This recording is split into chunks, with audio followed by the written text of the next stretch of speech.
is there a way to train the body that you found the same way you're training it with the machine without the machine? Yes, actually, the machine is like I call it, or I see it as an amplifier of what the body does in any situation. But because it has an increasing tension, and I can modulate the tension, the external tension, it also has a lot of supports and constraints for the body to Mm, move. So you people and we experience length inside the body while you're straining it, which is yeah. something that doesn't make a lot of sense in biomechanical terms. We sense lengthening, we sense space creation, volumes. There's a sense of almost of auxeticity with that movement. Um, so the main concern with this technique or any technique like this, but with this use of an enhancer of a signal, let's say, of information, is that you need to know how to read your own signs. You need to learn how to sense, how to perceive yourself, and to distinguish between what is a compression strain or a tensional strain, what is a damage and what is just a strain, a conducive to wellness strain. You understand? Yes, So yes. that's why we do a lot of somatics, especially at the beginning, but we keep with the somatics with a capacity for people to feel in the first person and to be able to describe and identify as quick as possible the most from the most simple to the most complex sensations. Because if you start lying down on this machine, you can kind of isolate the sensations in certain parts. But if you're standing there with one arm and one leg only holding the other, everything else free, it's a lot of information that comes. So you needed to go through the bases in Mm, our reading to in our understanding to be able to read yourself and read sensations and modulate and guide tension distribution along mm. yourself. It's interesting because as you're describing it, I know exactly what you're talking about. Uh, I've never actually used one of those machines, but um, I know the somatic embodied Hmm. sensation you're talking about, and I've never thought about using something like a spring system to create that sensation. I, Um, I, uh, I think especially in springs, because the tensional spring is a model, a very accurate, let's say, model for the for what's happening with our tensional system. Um, it's a very good model in the conceptual sense, but also in the practical sense. It's like using the icosahedron yeah. and perceive the chirality or the spirals or the distribution of tension or the accumulation of the compression, because it's really something that gives you a good sense in the body of what you want to talk about with your Mm. senses. I've got a question for you as far as, I mean, it's related to this, but it's slightly different. I think that there are there's a way of moving and a way of being where um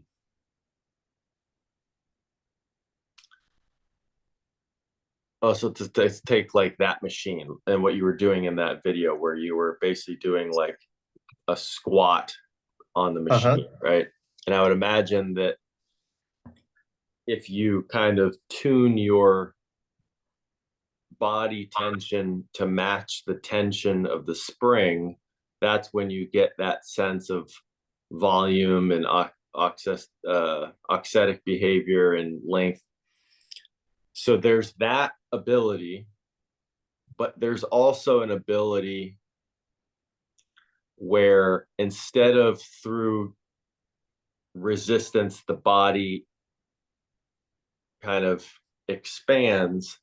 There's also an experience where through resistance, the body condenses, right? And then expands back out.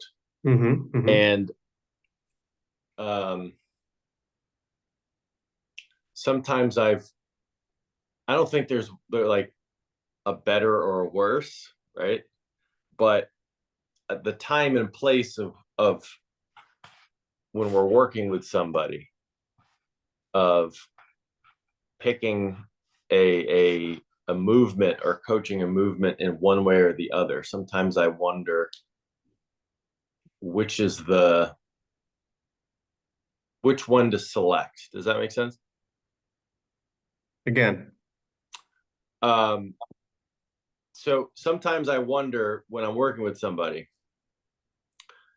um, whether to teach them to experience the it's basically like two dynamic behaviors of that we can feel that mm-hmm. are like a tensegrity. One is the when you add resistance to the system basically converting that into tension, Mm-hmm. right? So as I move against resistance or if I squat up and down, maintaining almost like using that external force to Mm-hmm. expand outward, Go against or the force, yeah. or to have that resistance and allow it to compress Hmm. me, right? And get compressed and then expand back outward. Hmm. I see. And And I yeah, sometimes I because I experience both, and sometimes experiencing one helps me with something, or teaching somebody I'm working with helps them, and then sometimes the other. So sometimes it becomes difficult hmm. to know which one to. Does that make sense? I Mike, totally. And what I'm realizing is that I understand that the first option or the second option of allowing the body to go with the force so it can afterwards expand, um, it's something that I believe it happens naturally to everyone. So it's a given from the universe for living on Earth. You will be compressed over time. So for me, when I think of what to do, I always think of helping I always think of helping the expansion by placing external loads that compress and the person needs to counteract. Either starting from a compressed position, which is the hardest way, or figuring out a way to start to pretense, to pre-expand, What do you and mean then by start? What do you mean by starting in a compressed? Like, um, uh, do you have an I could example? I could show you. Yeah, okay. For example, uh, when you do a shoulder press or a push press with a kettlebell, okay, you can start tall, like you're tall, and you go from here, boom. Or you can do the Russian style. Yeah, yeah. You start here, and you use the, we say the springiness, but I don't know what it is. We use the explosion from everything.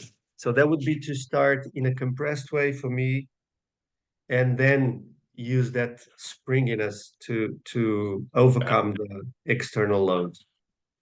Got it. So I prefer, if I'm training someone, if I'm helping someone to build their structure, I prefer to start. Actually, I prefer to start in another in a previous step, but I'll tell you. I prefer to start with a pre-expanded way, and then place an external load that compresses, so the people can try to withstand the pre-decompression, or the enhance even against the load. And lately, well, lately, I've had these on my mind, but in practice, I always tend to forget it.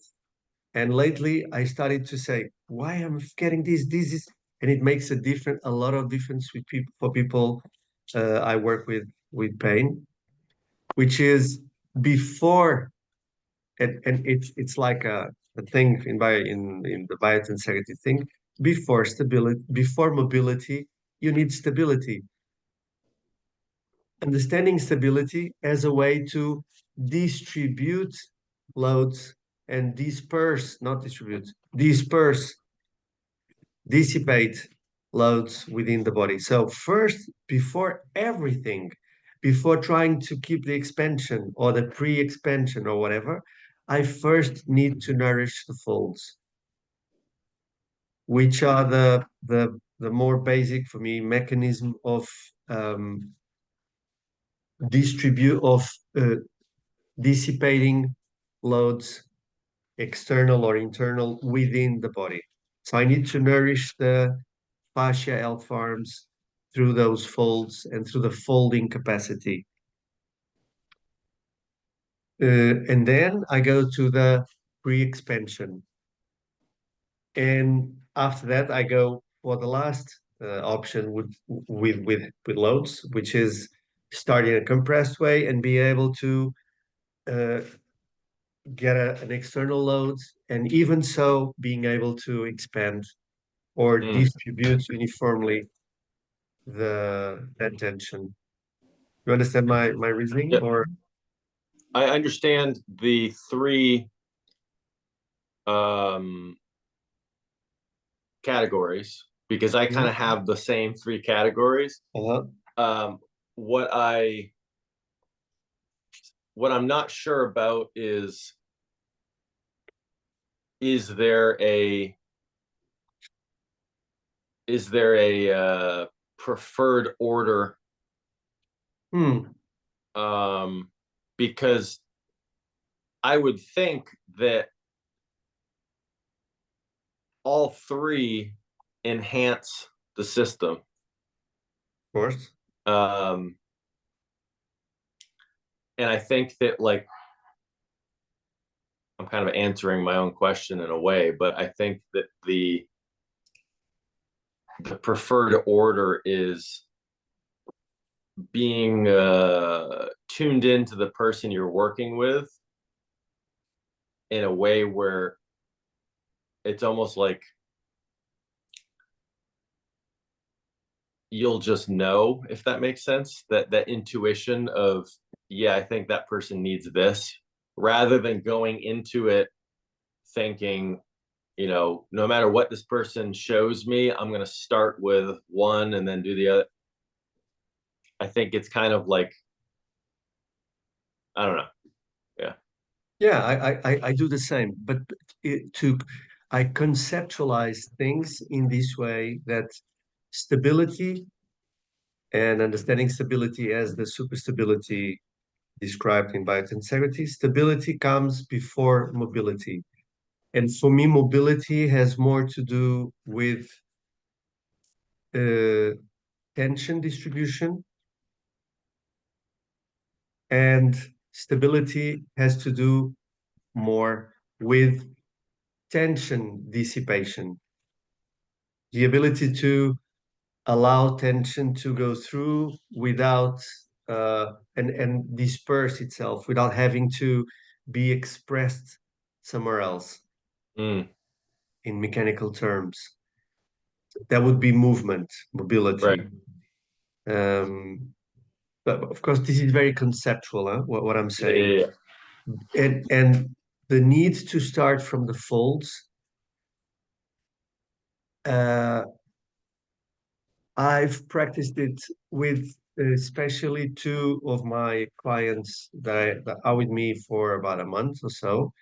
They came with sciatic uh, complaints, and they were active, very active, and they couldn't run anymore and do sports. But so they came to me, and I started to see where they distribute, not distribute, and I was distributing and expanding, and sometimes they were okay, and other sessions or other time in the session they were not. Here I felt something, here I felt, it was like, oh. And then something came to my mind and I said, stability before mobility. So give them the most stability, the most folding possible, so that they can use it even unconsciously while they are trying to mobilize in a controlled way that we do in Yeah, Pilates. yeah. And that totally that was a game changer for me with them, or and for their practice. They stopped having constant pain. Um, yeah, that together with the belt, the the elastic belt that I presented you Yeah, to. yeah. I'm still using it and advising it for many people, and it has helped people like hell. Like there was a guy that told me, I know him for 30 years now, not as a client, but and he said, "How come I you give me now a 10 euros, a $10 thing that solved my problem totally? And I've been spending lots of money in acupuncture, personal training, Pilates, surgery.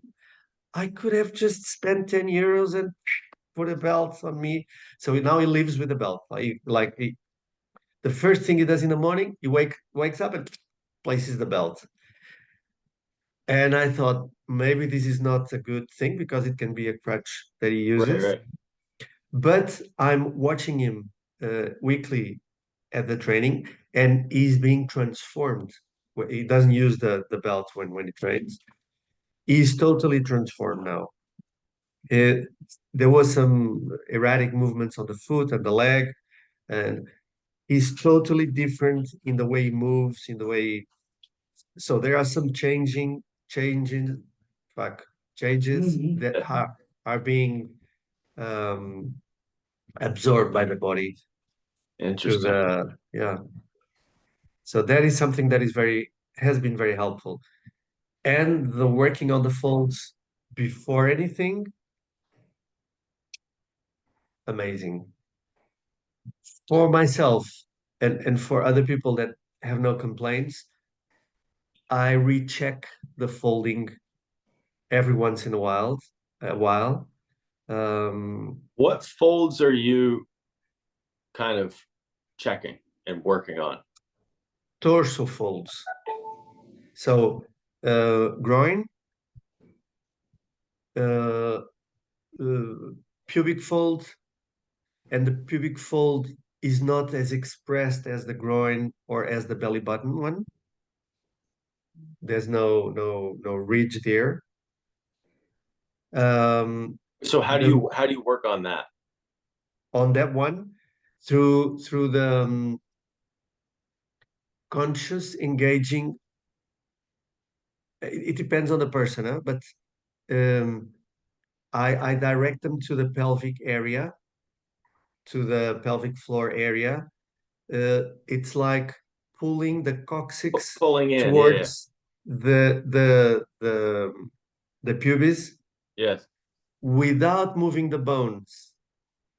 At the beginning, they move the bones. They do retroversion of the pelvis, but with practice, they do a thing of got it. recoiling, pulling the genitals in and up.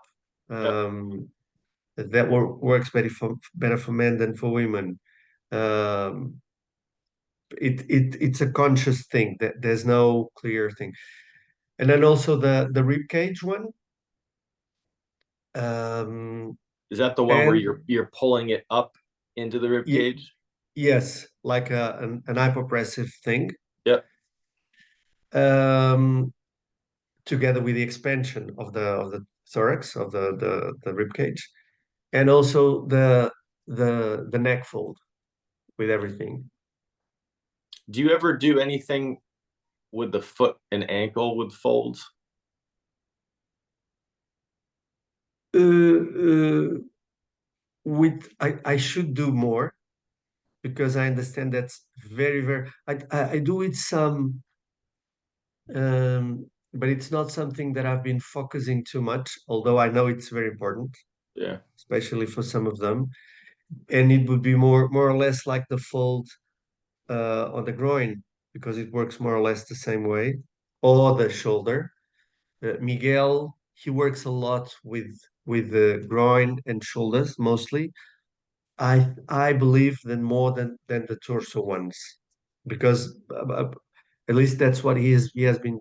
He's and Anna, his wife, they have told me specifically about they talked specifically about these two folds. They haven't talked much about the torso folds. Um, and I do stress what I call triple flexion or quadruple flexion, which is ankle flexion, dorsiflexion, together with knee flexion, together with hip flexion, together with spinal extension at Mm, S1, L5, L4. That's another thing that I've been like all over for everyone is moving that lower triangle or upper triangle, the S1, L5, L4. I want those vertebrae to move as much as possible, especially in flexion and extension, especially in extension, hyperextension. Um, I myself have gained a lot of extension all over myself because I've been focusing on that area as a blind spot for me that I didn't allow myself to hinge back because it's like emotional fear, yeah, yeah. which happens for most people, especially the ones that are aware of themselves, the ones that are totally unaware of, they just go and they don't bother. And I say, I'm not you afraid of, no, afraid of what? Like that. So it's a little bit, but the ones that are aware, they say, this is, or the ones that had pain, or that they had surgery or anything, then for those, they are more aware of the difficulty of engaging that part. But the results are amazing. People with fused vertebrae there, they gain a lot of comfort by starting to move one zone that was totally Mm, compressed. interesting. Mm. And what about your teeth? Your teeth thing, your mouth and teeth Oh, explorations? I still play around with that stuff at times. Honestly, my attention lately has been very much I've been learning a Chinese martial art called Sing Yi. And I sneeze here. Um, I become obsessed with practicing it, and it's uh Like Tai Chi or more Kung Fu thing? it's it's kind of somewhere in between the two. Hmm. Um, from what I've understood from my teacher and looking into it, the more it's maybe you could think of it as a more advanced uh form of Tai Chi that's a little bit more um it's like the people who study Chinese martial arts, they study them, and then they eventually get to this one as being the most effective Hmm. combat form. But the practice, what's nice is because it's an internal martial art, you don't need to spar. You can practice the sequences. And it's funny because I was talking to my teacher, and I was like, I'm in this weird state because the more I practice this, the more I question when I'm working with people. Like I'm like, everybody should just learn this because it addresses everything that we talk about. And he's like, yeah, but not everybody can learn this. Hmm. And it was a good reminder of like, just because I am learning it and just because I am able to understand it doesn't mean everybody else can. And Yeah. also that like the time investment you have to put into this, like it's hard enough for me to get somebody to do a 2 minute exercise versus 40 minutes of practicing this. That's But the it's what's incredible about it is the three categories that we were talking about, the folding, the auxetic, and the compress and explode, it uh-huh. has all of that. Ah, um in any specific sequence of every sequence has all of it. okay. um and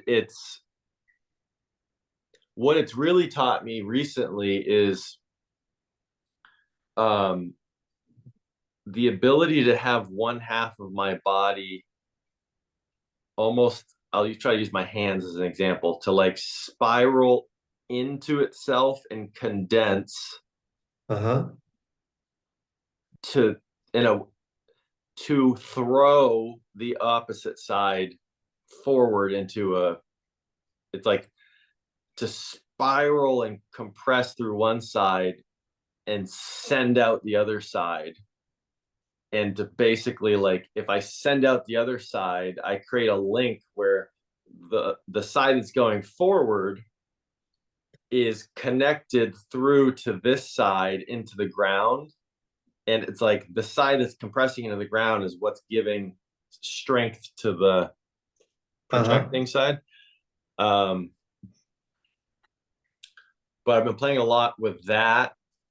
And then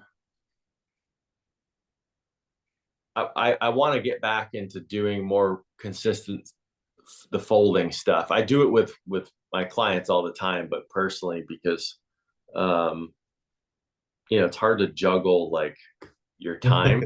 Yes. um and then the other thing, come back to the auxetic thing, is I've talked for a while, and one of the things I talked about in that movement mentors was the kind of lower abdomen pressure thing. And as I've been doing the martial art thing, I kind of haven't been paying attention to that. And then I was reading a book, or am reading a book, um, Zen Mind, Beginner's Mind, Uh-huh. and the first section he talks about posture, and let me see if I can find it. It was pretty. I want to find the wording that he used.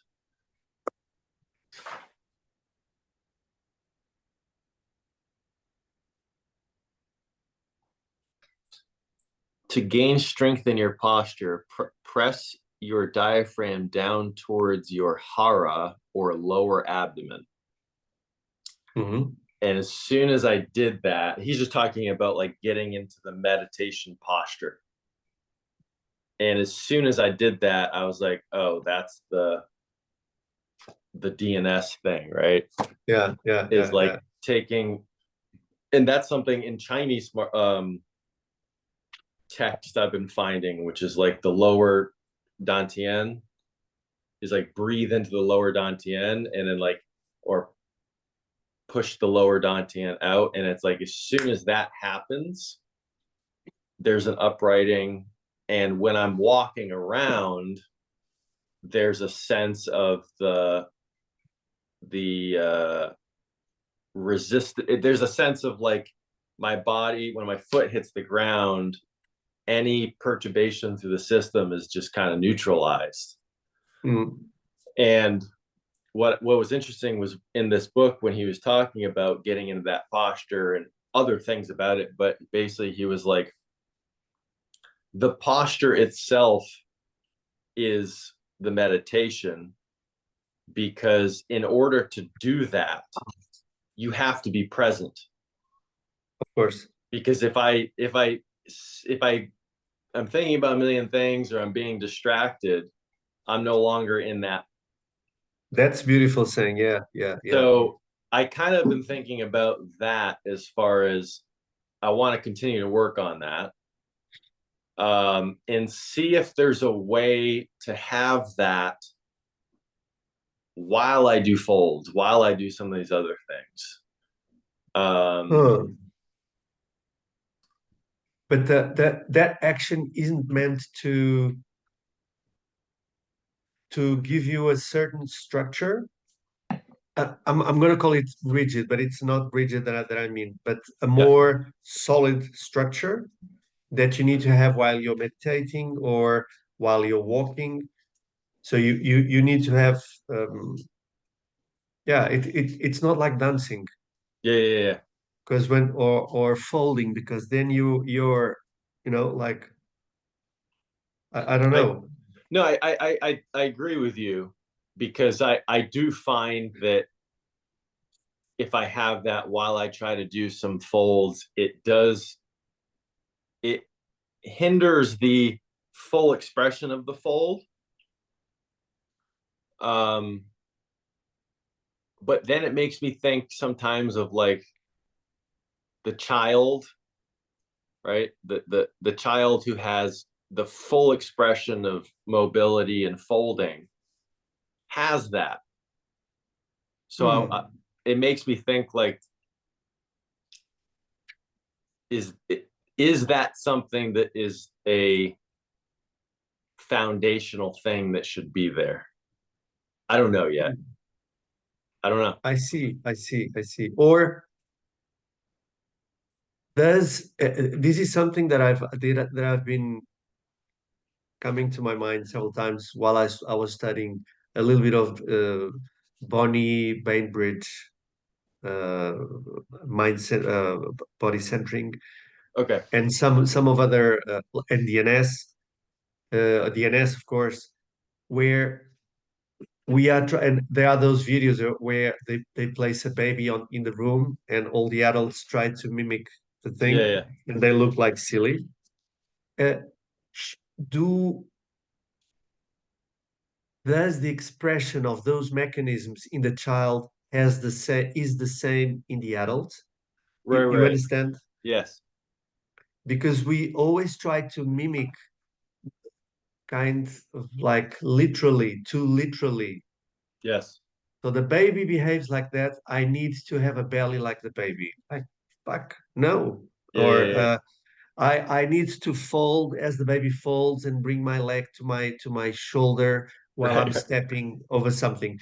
It doesn't happen. Like the adult body has is something different. I do agree with that. Um, I totally agree with that, and I think about that all the time. And yeah, the jury's out, still out for me a little bit of just needing to continue to explore some of these things. Mm. Um, yeah, I don't know, but the other thing I've been trying to do more of is in the martial art practice. There's a couple static stances that that I've been encouraged to like get used to for a prolonged period of time. And there's been some times where I get into that position, and the longer you're in that position, the more difficult it gets. And you have to, out of necessity, it forces your body to reposition and Uh-huh. let go of muscle tension and kind of find a place where you're in the position and you feel that like the tension is holding you up. And so it's very uncomfortable, which is why I think that is I've never practiced stuff like this before, but I want to start doing more of like holding positions for a very long time. um, and I think that there's something about that that can teach you in a way that constant movement can't. Just like Mm. constant movement can teach you things that staying, the sustained isometric stance can, I think, inform the body of the inefficiencies of holding tension. I think it allows you for a better reading of what's happening because there's a lot of movement, readjustment happening, as you said. Yes. But because you're just doing one thing, which is nothing, Yes. apparently, you have more awareness of other things Yes. than if you were moving or jumping. And yeah, Yes. that is also something that I like. I remembered now. Remember the guy from Animal Flow, or I know what that is. Yes. the Yes. Czech guy, Joseph something, Yes. Joseph Oh, Fighting Fruchek, Monkey. Fighting Monkey, yeah, Fighting Monkey. Yes. Yes. Yes. Yes. Yes. And the way well, that I understood, they explore basics is by doing a lot of things like that. And for me, it's so much information that I cannot read anything. Yeah. I don't want to control, but maybe I'm a control freak, and then that doesn't suit me, or I think it doesn't suit me, and it should. But I think it's a total waste of time, for a better word. It's funny because I did one of his programs just to explore it, right? When it came across my attention. And there was a period of time where I loved it because it literally just opened me up to a different way. It was like a very like drop in the glass intro to a Chinese martial art. Uh-huh. But it got to a point where, yeah, it got to a point where the movement sequences that he was teaching, it was kind of just like these are just too arbitrary. They're too useless. Yeah. And yet, when as I'm learning this martial art, it's like these aren't useless. These are movement sequences that are, you know, researched for hundreds and hundreds and hundreds of years, and you're learning how to organize your structure to be as integrated as possible and how to generate as much force as possible in the most efficient way. Whereas like some of the fighting monkey stuff, it was just like you're saying, it's like all this stuff, and it's Yeah, like yeah, yeah, it's and I think that the rigidity that you're presenting in the martial arts, ancient martial arts, they give you um they the content of the movement, although the movement is very pre-established and repeated at exhaustion, you you always do it differently at yes, each moment. So there's a richness that comes from the quietness that the repetition allows you to have. yes, it's and you can feel every time you do it, it's different, because every time you do it, you're getting better at it, and you can feel your body literally over time, like changing to um changing to be, what am I trying to say, molding itself to be better at the movement. But there's something very human about it, whereas the fighting monkey stuff was just way too chaotic. I don't know if there's something Yeah, about, you know what I'm saying? Yeah. yeah. I also I also struggle with those techniques that are meant to give you a better sense of yourself, of self-knowledge. Those techniques that uh, use mostly playing. Okay, uh, like you said, chaotic movement, which is playing. I like a little to play. I'm not a Yeah. very playful person, but uh, I think that for me to use what comes from the practice that I'm doing, I need to have some level of quietness, some Yes. level of settling that can be acquired by the constant repetition of the same movement, for Yes. instance. Yes. Uh, Not having music present, uh, preferably by myself. So there are a lot of things that allow me to dive deeper in my perception Yes. of the reality that exists and happens while I'm doing the explorations, and it becomes Yes. an exploration. It's as you said, from the Zen mind, beginner's mind. Uh, the posture becomes the meditation, Yes. and I think that it says it all. For me, Yes. it says exactly what we are saying. Yes. 100%. Uh, I have to hop off because I have a client. okay, Um, the you had mentioned last call that there were some people trying to organize a call. Is that still it's still on. I already told Camila that you're up to it, and she okay? said perfect. But they haven't said yet anything. I will keep you posted for Okay. sure. Very Okay. good. All right. Good seeing you. Okay. Thank you very much. Bye. Bye. Can I post this?